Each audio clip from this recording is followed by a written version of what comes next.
Hey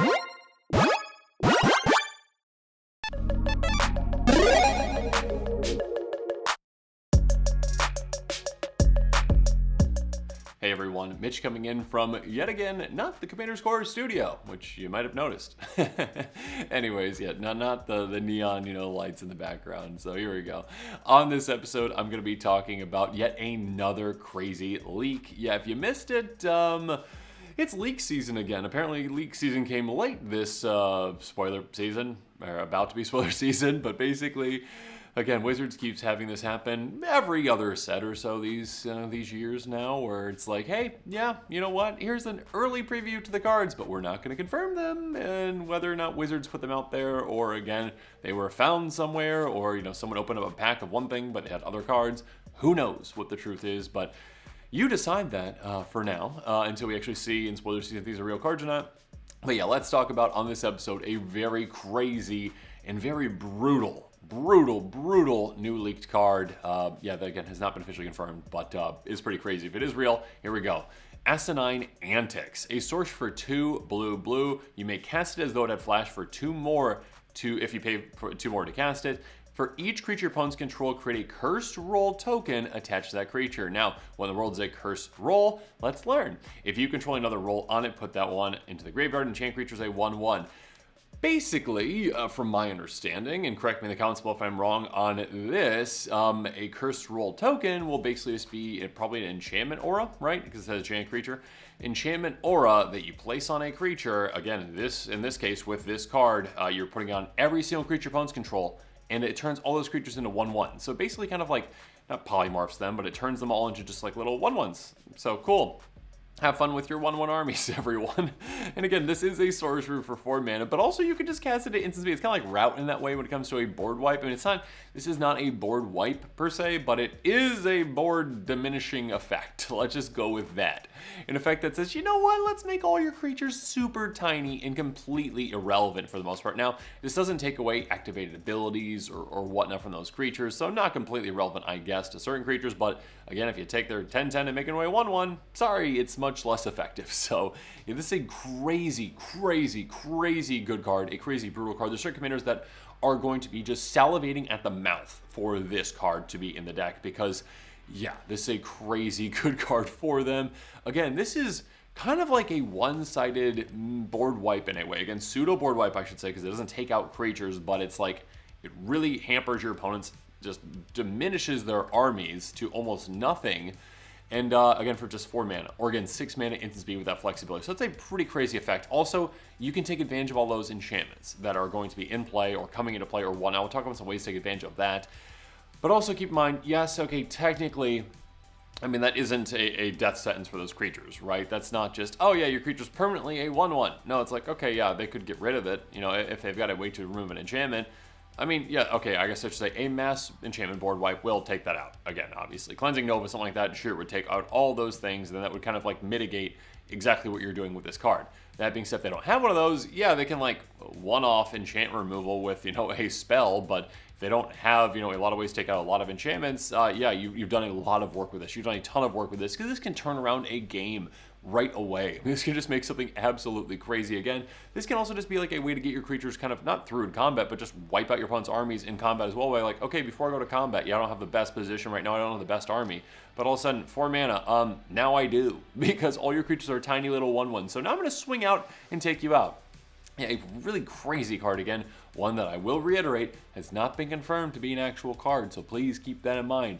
That being said, yeah, this is a pretty crazy card. If it is, it looks real to me. The reason why it's tilted is just because it was from a picture that had more cards on there, and I just kind of cut it out essentially to make it easy to talk about. So there you go. I mean, it's not a picture that's off the Scryfall, so it's not just, nice and clean. So keep that in mind. Make the decision for yourself whether you believe that this one's legitimate or not. That being said, yeah, I do think it's real. And we shall see, I guess, in a couple of days if this is a real card or not. Looks real to me, but yeah, it's a crazy cool card. I love the artwork on this as well, but yeah, a crazy cool card, and there's some crazy things you can do with it. So on this quick take, let's jump through and talk about some commanders that might want to consider this card, as well as some cards that interact really well with it and some things to take in mind with that. So first up, let's talk about Tibor Lumia, this is one of the first ones I thought about. This one's a 3/3 human wizard. It says whenever you play a blue spell, target creature gains flying until end of turn. Whenever you play a red spell, Tibor Lumia deals 1 damage to each creature without flying. Again, the new card, those curse rolls do not actually, take away any abilities. They don't take away flying. But for every one of your opponent's creatures that does not have flying, again, you're making them into just 1/1s, and now all of a sudden you cast one red spell, and your commander just wipes out their entire army, basically. Again, everything that doesn't have flying is now wiped out again for a single mana. So yeah, I think Tibor Lumia will love this card. And also when you cast it, cool, you give something flying. Cool, that might be Tibor Lumia, whatever it's going to be. Enjoy. Next up, Gross. Toxrill the Corrosive, an incredibly gross commander. 7/7 slug that costs 7 mana until the beginning of each end step, put a slime counter each creature you don't control. Creatures you don't control get -1/+1 free slime counter on them. Whenever a creature you don't control, they slime counter on it dies. Get a 1/1 black slug creature token. And you can pay to sacrifice a slug, draw a card. Lovely. Essentially, this is just a, not 2-card combo, I wouldn't say, but like a 2-card board wipe, because you have your commander in play, then you cast this, and all of a sudden now all your opponent's creatures are 1/1s. Those that already had slime counters on them are gone, because again, they -1/+1 for each slime counter on them. On top of that, hey, if you just go to the end step, anyone that didn't have a slime counter on it, now you do. Now you're gone. This is just an easy way to say, yeah, you're just all, you're bye-bye. And again, you can instant speed, the Antics card too as well, if you want to surprise your opponents with that for whatever reason. Moving on. Slumber the Drifting Death. This, again, is a commander that can just wipe out your opponent's army very easily in combination with it. A 3/7 dragon with flying and hexproof for 6 mana. Whenever a dragon you control attacks, creatures spending player controls get -1/- until end turn. I think you see where this is going. Basically, if you've got 3 dragons in play, you send one of them at each opponent, and all of a sudden, all their armies are gone. Because, again, you swung at each opponent, each of their creatures gets -1/-1, and again, they're just 1/1s. You have those cursed roll tokens on them. So, yeah, crazy things can happen with this kind of a card. Next up, one of my favorite cards. I did an episode of this one a long time ago, a budget deck tech. I don't know if it's budget anymore.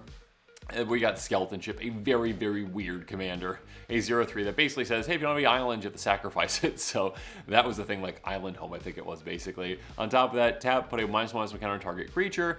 This one, in the deck that I built, utilized a bunch of untap effects, a lot of things that benefited from this targeting. Regardless, yeah, those untap effects are going to come in key because you turn all your creatures into 1/1s, and all of a sudden now your commander's just like, take out that creature, take out that creature, take out that creature. It's basically like what Avatar of Woe, essentially, like destroy a creature, but even better. Yeah, being able to just take out whatever creature you want, essentially, and just, yeah, using those untap effects to really take advantage of that. Yeah, so even Skeleton Ship is getting in on this card, so that's pretty fantastic. Oh, that card is so interesting. And look at the art, I love it, absolutely. Dolphins and turtles flying. I think there's a skeleton flying on a turtle. Lovely. Next up, Tuvasa The Sunlit. A 1/1 Merfolk Shaman in Bant that says +1/+1 for each enchantment you control. Whenever you catch your first enchantment spell, each turn draw a card. Now you're not casting an enchantment spell with this card, but you are making enchantments. And again, you might be putting them in your opponent's creatures, but like other auras, you control those. Those are your auras. So therefore, +1/+1 for each enchantment you control, that counts all of those. Keep that in mind. Again, if your opponents have, say, 20 creatures in play total, you cast this 4-mana spell, all of a sudden your opponent's creatures are tiny little 1/1s, and you just gave your commander +20/+20, making it a one-shot KO. This just floods the board immediately with a ton of enchantments, so keep that in mind. And yeah, so this card can be utilized again as a pseudo board wipe in a way. It can work well with commanders that can take out tiny creatures very easily, like the ones I just talked about, but also can just work in Enchantress style decks where you're like, hey, I like to have just a glut of enchantments in play. There you go. Moving on. Utropia the Twice Favored. Again, this one works in a very interesting way. 2/2 Human Wizard for 3 mana total and Simic. Whenever enchantment enters the battlefield under your control, put a +1 counter on target creature. That creature gains flying until end turn. Again, yes, it enters the battlefield and it's attaching to an opponent's creature, but it enters under your control. You control it. So therefore, hey, all those enchantments enter the battlefield, all of those cursed rolls or whatever they're called essentially, enter the battlefield, and all of a sudden, +20/+20, or again, whatever, considering, let's say, all those creatures up 20, or right, there's 20 creatures in play, let's say that, okay, again, so +20/+20, all of a sudden your commander, sure, is now, yeah, a 22/22 flyer. So, goodbye, opponents. Yeah, there can do some crazy things. I don't know, Blossoms, gross. Constellation, so yeah, keep in mind, Constellation works great with this. Whenever it or other enchantment enters the battlefield under control, draw a card. Again, 4 mana, cool. Make all your opponent's creatures miserably small. And then also, yeah, draw 20 cards or whatever. Again, depending on the number of creatures opponents have, you just draw that many cards. Again, it's absurd value. Speaking of which, Nylis Colossus, you can make something absurdly powerful. Have fun with the math on this one. A 6/6 enchantment creature giant for 7 mana. When it enters the battlefield or another enchantment enters the battlefield under your control, double target creature's power until its on turn. Okay, so again, let's just say there's 20 creatures out there. All their creatures are now 1/1s. Your creatures are not infinitely large, but absurdly large. Again, you're just like, okay, double it again, double it again, double it again, double it again. Absurd. All those enchantments just flooding into play, and yeah, now all of a sudden you don't have to keep doing the same creature. Your creatures are going to be absolutely massive. So if you got like 5 creatures in play, all of them are probably going to have hundreds of power. So have fun with that. Next up, Doomwake Giant. Yet another way to easily take out creatures. This one I think like just automatically takes out creatures. Actually, a 4/6 giant that costs 5. Whenever it or another enchantment is about for your control, creatures your opponents control at -1/-1 until end turn. Yeah, you've got all those enchantments coming into play. Even if it wasn't turning them into 1/1s, it would have taken them out anyways, most likely. So yeah, goodbye. Also, in a very mean way, this is just basically game. I mean, it's not game, but it's basically game. Thought Randall Lamia. Whenever it or another enchantment enters the battlefield under control, each opponent discards a card. Yeah, so all your creatures are 1/1s. If that wasn't bad enough, now insult to injury list, rub a little salt in the wound. You just discarded your entire hand. All your opponents discard basically their entire hands because, again, you've got 20 enchantments coming into play. I highly doubt they've got more than 20 cards in their hand. So goodbye to their hands, goodbye to their creatures. They are just gone. This card is brutally effective with this. Next up, Sanctum Weaver. Again, yet another way to say, I'm going to take advantage of all those enchantments that are in play. Tap to add X mana of any one color, X number of enchantments you control. Again, that counts that. So, hey, you just paid 4 mana. So again, I keep saying 20, but it depends on how many creatures in play. But let's say 20, again, enchantments that you're making for each of those creatures your opponents control. All of a sudden, they're tiny 1/1s. And now this can tap for even more. Again, at the very least, because it is an enchantment, right? You can tap for 21 mana. So you're getting a lot more back than you put into that card. So yeah, a crazy, crazy, crazy new card, a crazy brutal card, a really cool card. I love the design of this card. I think it's really interesting with this like curse roll essentially to see kind of where they go with that and like all the different kind of variations that there might be, of different kind of enchantments, auras that you're going to be putting on your opponent's creatures most likely, or maybe even yours. But yeah, this one, again, is like a pseudo board wipe and one that can work crazy good. Again, one that's kind of like route but has that flexibility to cast at instant speed. It's really cool. So yeah, a very, very cool card. Again, I even talk about like a combat trick where like someone's swinging with their giant army and they're like, haha, I'm going to take you out. And then you're like, flash this in for 6 mana. Your creatures are 1/1s. I block them all and they're gone. Bye-bye. Yeah, this is a crazy cool card. One that, again, definitely deserves its mythic title, essentially. And yeah, let me know in the comments what your thoughts are on it. Let me know if you think this is a legitimate card.